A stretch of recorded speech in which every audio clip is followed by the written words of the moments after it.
नमस्कार, मैं श्रुति सिंह। स्वागत है आप सभी का इनसाइड झारखंड न्यूज के इस बुलेटिन में। चले जानते हैं आज की खबरों के बारे में। खबरों की शुरुआत करते हैं सरायकेला से।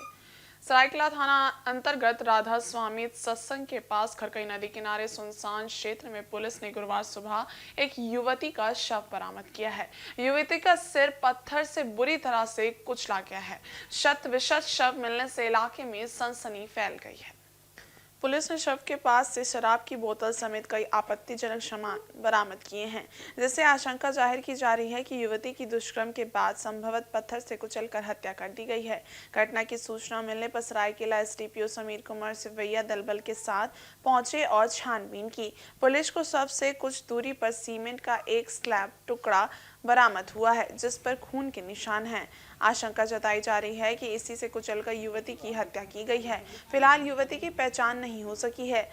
पुलिस संस्थान में जुट गई है। इस मामले की जांच कर रही सरायकेला एसडीपीओ ने सरायकेला पुलिस को आसपास क्षेत्र में लगे सभी सीसीटीवी कैमरों की जांच करने का आदेश दिया है। आशंका जाहिर की जा रही है कि युवती संभवतः किसी शादी विवाह या सामूहिक आयोजन में बीते रात शामिल होने पहुंची थी, जिसके बाद उसके साथ ये घटना घटित हुई है। एक लड़की का डेड बॉडी मिला है और लग रहा है कि उसकी हत्या कर दी गई है और हम लोग आगे अनुसंधान कर रहे हैं। वहीं पूर्वी सिंहभूम जिले के पोटका स्थित कलिकापुर पंचायत के आमबेड़ा टोला में पिछले 2 साल से जल मीनार खराब पड़ा है। स्थानीय ग्रामीणों में इसे लेकर रोष व्याप्त है। गुरुवार को ग्रामीणों ने जल मीनार के समक्ष प्रदर्शन करते हुए मरम्मत की मांग की।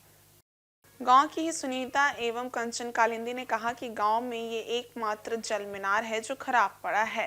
पिछले 2 साल पहले 3,40,000 की लागत से मुखिया निधि से जल मीनार का निर्माण किया गया था, मगर जल मीनार बनने के 3 माह के बाद ही खराब हो गया, जिससे ग्रामीण बूंद बूंद पानी को तरस रहे हैं। ग्रामीणों का कहना है कि पेयजल के लिए उन्हें दर दर भटकना पड़ता है। वहीं जल मीनार का फाउंडेशन भी काफी खराब स्थिति में है। हल्की हवा चलने से ही जल मीनार डूबने लगता है, जो लोगों के लिए खतरा है। ग्रामीणों की मांग है कि कम से कम चापाकल की मरम्मत करा दी जाए, जिससे सभी को पेयजल उपलब्ध हो सके। जल मीनार की मरम्मत की मांग को लेकर ग्रामीण लगातार 2 साल से लिखित शिकायत कर रहे हैं। इसके बावजूद किसी ने अब तक इसकी सूद तक नहीं ली है। ওই জন্য আমরা চাইছি কি আমাদের এই জল মিনারটা বনে যাক। কতদিনে খারাপ হয়েছে? অনেক দিন হইল, 2 বছরের মধ্যে 3 মাস খালি জল পাইছি আর বন্ধ হয়ে গেল। শিকায়ত করেছো? হ্যাঁ, শিকায়ত মুখিয়ার কাছে করেছি, বিধায়কের কাছেও করেছি, लेकिन কেউ নাই बनाइलो। 1,40,000 में बनी है, मात्र 3 महीना तक हम लोग को मिला पानी। और हमको ऐसा लगता है कि इसका जो फाउंडेशन है ये भी शायद जंग उंग लगने का संभावना, गिरने का संभावना है। तो हम लोग उम्मीद करते हैं और हम लोग आशा करते हैं कि हमारे जो भी जनप्रतिनिधि है वो लोग हमारे सुविधा को असुविधा को देखे, ध्यान दे और हमें जल का प्रावधान कर दे। कहाँ पानी लाते हैं अभी? अभी हम लोग यहाँ सरकारी चापाकल है, वहाँ है।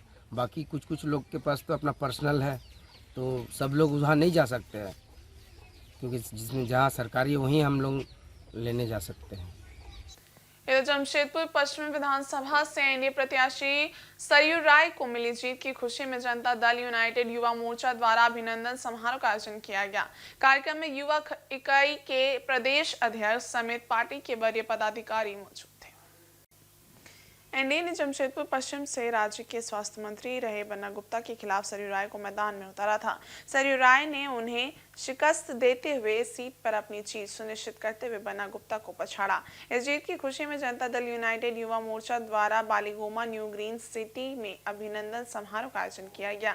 यहाँ नवनिर्वाचित विधायक सरयू राय का अभिनंदन किया गया।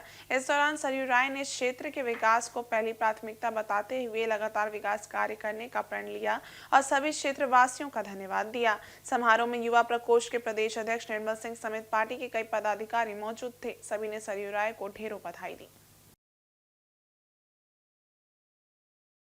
ठीक कहा आपने कि हमारा संगठन उतना मजबूत नहीं था, चूँकि हमारे पास उस तरह का नेतृत्व नहीं था अभी तक। और जैसा कि सभी जानते हैं, सरयू राय जी किसी पहचान का मोहताज नहीं है और हमारा सौभाग्य है कि वो जदयू में आए और चुनाव लड़े और जीत गए। और रही बात, तो जैसा कि मैंने अपने संबोधन में भी कहा था कि उनके यहाँ रहने से टीम में किस तरह से काम किया जाता है, किस तरह से लक्ष्य निर्धारित किया जाता है और चीज़ों को पूरा किया जाता है, तो उनका मार्गदर्शन अब हमें मिलेगा। और मैं पूर्ण आशान्वित हूँ कि हम लोग एक मजबूत संगठन अब झारखंड में तो नहीं, कम से कम जमशेदपुर और आसपास के क्षेत्र में एक मजबूत संगठन हम लोग खड़ा कर रहे हैं। झारखंड में और रांची मौसम विज्ञान केंद्र के अनुसार आने वाले 30 नवंबर तक न्यूनतम तापमान में कोई बड़ा बदलाव नहीं होने की संभावना है। 30 नवंबर के बाद न्यूनतम तापमान में 2 से 3 डिग्री की बढ़ोतरी और अधिकतम तापमान में 2 डिग्री की गिरावट देखने को मिल सकती है। मौसम में होने वाले इस बदलाव का कारण ये है कि दक्षिण पश्चिम बंगाल की खाड़ी में एक डिप्रेशन बना हुआ है जो साइक्लोनिक स्टॉर्म बनेगा और ये सिस्टम तमिलनाडु तट पहुंचेगा। इस सिस्टम के कारण बाहरी बादल का क्षेत्र झारखंड की तरफ आएगा।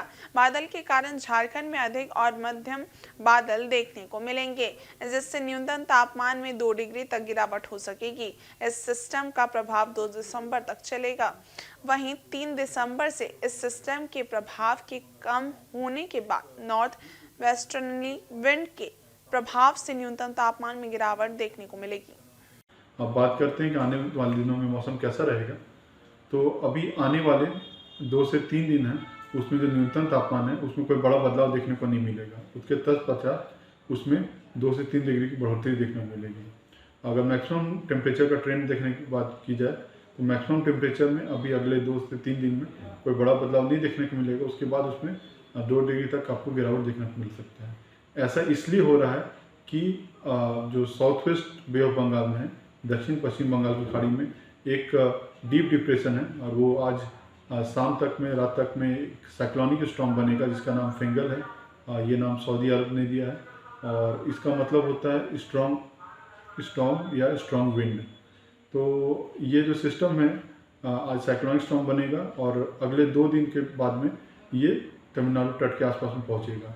अब इस सिस्टम के कारण में इसका जो आउटर क्लाउड बैंड है, जो बाहरी जो बादल का क्षेत्र है, वो झारखंड की तरफ आएगा, जिसके कारण से आपको अगले कल से ही थोड़े से आपको हाई क्लाउड और मीडियम क्लाउड देखने को मिलेंगे और अगले 3 दिनों के बाद से ये क्लाउड थोड़ा सा गहराएगा, जिसके कारण न्यूनतम तापमान में आपको बढ़ोतरी देखने को मिलेगी और जो अधिकतम तापमान है उसमें 1-2 डिग्री की गिरावट देखने को मिलेगी।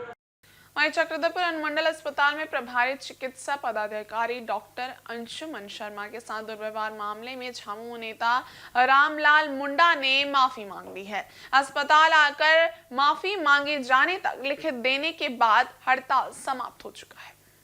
बता दें कि 5 दिन से अनुमंडल अस्पताल के सभी कर्मचारी हड़ताल पर थे। झामुमो नेता रामलाल मुंडा, दिनेश जैना समेत अन्य लोग अस्पताल पहुंचे, जहां हड़ताल पर बैठे स्वास्थ्य कर्मियों के समक्ष रामलाल मुंडा ने प्रभारी चिकित्सा पदाधिकारी डॉक्टर अंशुमन शर्मा समेत अन्य कर्मियों के साथ हुए दुर्व्यवहार को लेकर माफी मांगी।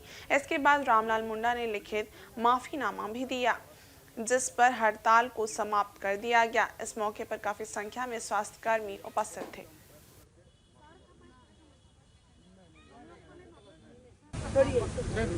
बोल दिए मुंह से हो गया, इससे बड़ा आपको हॉस्पिटल आने में मना है रामलाल भाई, आप तो हर समय आते हैं। कोई भी महिला को हम मदद देना नहीं, हम आप लोग जरूर आप देखिए, तो खासकर महिला लोग को टोका टोकी भी नहीं करते।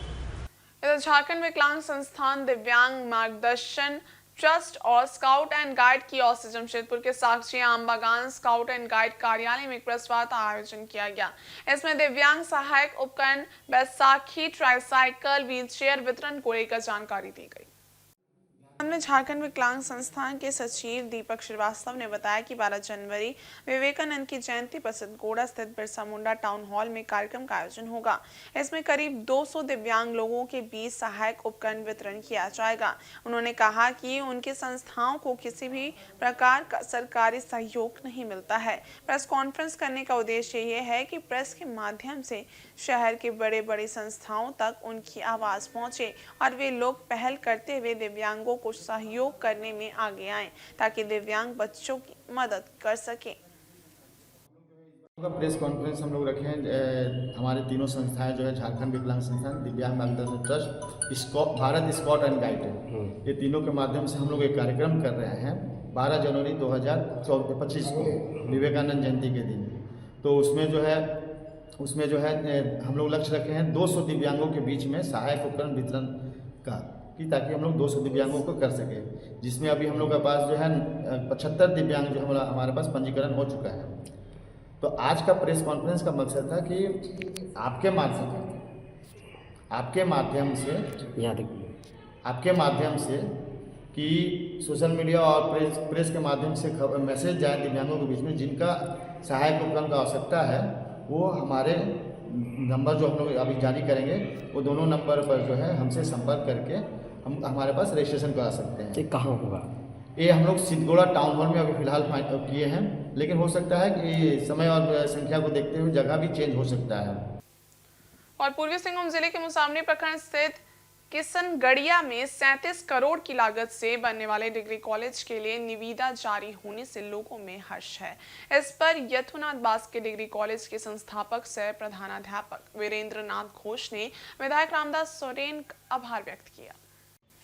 मंत्री रामदास सोरेन के अथक प्रयास से मुसामनी प्रखंड स्थित किशनगढ़िया में 37 करोड़ की लागत से डिग्री कॉलेज का निर्माण होगा। इसके लिए निविदा जारी होने पर यथुनाथ बास्के डिग्री कॉलेज के संस्थापक सह प्रधानाध्यापक वीरेंद्र नाथ घोष ने विधायक का आभार जताया है। उन्होंने कहा है कि वर्ष 2009 में विधायक रामदास सोरेन के प्रयास से यथुनाथ बास्के डिग्री कॉलेज खोला गया था। किसी कारणवश कॉलेज नहीं चल पाया, लेकिन आज रामदास सोरेन के प्रयास से मुसाबनी में डिग्री कॉलेज स्थापित होने जा रही है। इसको लेकर मुसाबनी में हर्ष का माहौल है। इस ऐतिहासिक कदम से यहाँ के ग्रामवासी हमेशा उनके ऋणी रहेंगे। डिग्री कॉलेज के फाउंडर प्रिंसिपल थे हम, और यह डिग्री कॉलेज एक सपना के साथ हमने खोला था 2009 में। उसके बाद देखा गया कि कमिटी में तो बहुत कोई थे, लेकिन हमारे प्रिय रामदास सोरेन ने जिस प्रकार आगे बढ़कर आए, सहयोग किए, और सामने जो बिल्डिंग आप देख रहे हैं वह बिल्डिंग उन्हीं के माध्यम से हमें मिला था। और हमने काफ़ी संघर्ष से 2009 से लेकर 2016 तक प्रयास किया चलाने का, डिग्री कॉलेज चलाने का। लेकिन दुख की बात है हम कुछ आर्थिक कारणों के चलते सका नहीं। लेकिन आज वही हमारे प्रिय विधायक और मंत्री श्रीमान रामदास सोरेन महाशय एक शुरुआत किए वही अधूरा सपना को पूरा करने के लिए। इसलिए मुसाबनी के सारे बुद्धिजीवी और संस्कृति प्रेमी उनके प्रति आभार हैं।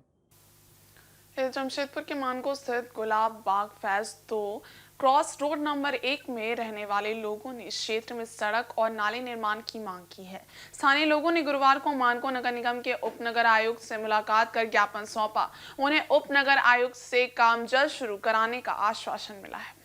स्थानीय निवासी मोहम्मद सबीर ने बताया कि वे लगभग 3 साल से मानको नगर निगम कार्यालय का चक्कर लगा रहे हैं, परंतु अब तक उनके क्षेत्र में नाली और सड़क का निर्माण नहीं हुआ है। गुलाब बाग फेज 2 स्थित क्रॉस रोड नंबर 1 से लेकर परमेश्वर कॉलोनी तक की सड़क जर्जर अवस्था में है।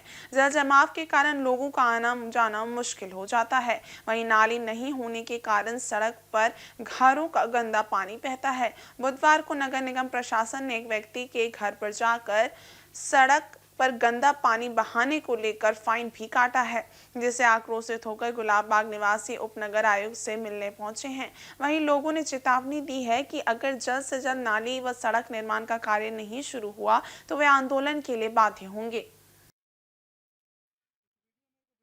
क्योंकि जिनका पानी गिरा, मगर लाजमी इसके अलावा भी जो नगर पालिका का भी जिम्मा बनता है कि रोड जब पास हो गया तो नाली बन जाता तो रोड में पानी नहीं गिरता।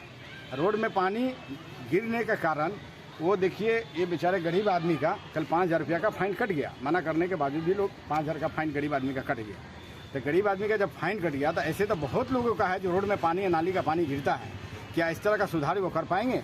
अगर सुधार करते हैं तो पूरे शहर को सुधार करे। किसी एक पर किसी गरीब आदमी को, मजदूर आदमी को मैंने फाइन काटना उनका उचित नहीं बनता है। अगर उचित बनता है फाइन करने तो पूरे शहर में जहाँ जहाँ इस तरह की स्थिति है, नाली का, रोड पर पानी गिरने का, कचरे गिरने का, सभी को फाइन काटा जाए।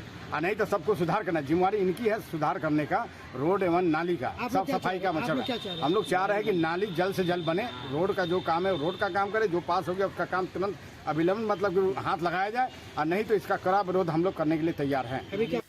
हेमंत सोरेन आज गुरुवार को रांची के मोरहाबादी मैदान में एक भव्य समारोह में झारखंड के 14वें मुख्यमंत्री के रूप में शपथ लेंगे।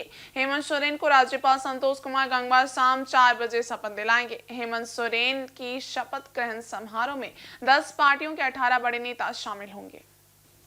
हेमंत सोरेन ने मोरहाबादी मैदान में नई सरकार के शपथ ग्रहण समारोह को लेकर चल रही तैयारियों का बुधवार को निरीक्षण किया। इस मौके पर उन्होंने समारोह स्थल में मंच निर्माण, साज सज्जा, विद्युत, ध्वनि तथा सुरक्षा व्यवस्था और अतिथियों के स्वागत सत्कार एवं आगंतुकों के बैठने की व्यवस्था की जानकारी अधिकारियों से ली। उन्होंने कहा कि समारोह स्थल तक आवागमन और वाहनों के पार्किंग की पुख्ता व्यवस्था होनी चाहिए ताकि किसी भी स्तर की किसी तरह की परेशानी उत्पन्न नहीं हो। उन्होंने अधिकारियों से कहा कि यहां पेयजल के साथ अन्य सभी जरूरी सुविधाएं उपलब्ध होनी चाहिए। इस मौके पर विधायक कल्पना सोरेन, मुख्य सचिव अलका तिवारी, अपर मुख्य सचिव अविनाश कुमार, प्रधान सचिव वंदना दादेल, सचिव अमिताभ कौशल, रांची के उपायुक्त एसएसपी समेत कई अन्य पदाधिकारी मौजूद थे। और इस बुलेटिन में बस इतना ही। ब्रेक के इस पार कुछ और खास खबरें, तब तक के लिए देखते रहिए इनसाइड झारखंड न्यूज। धन्यवाद।